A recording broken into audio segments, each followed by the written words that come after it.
Hey guys, and welcome back to this channel. In this video I'll be showing you guys how you can create the super cute mushroom hat on Dress to Impress. Super simple. You'll just need 2 items and you don't need VIP for this.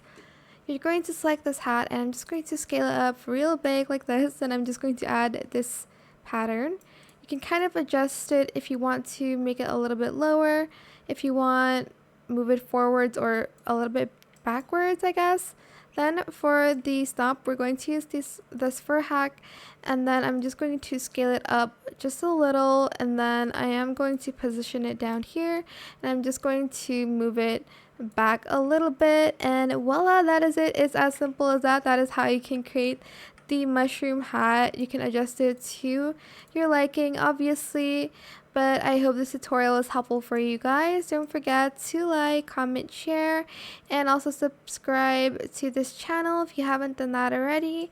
If you have any more questions about this video, just leave it in the comment section down below.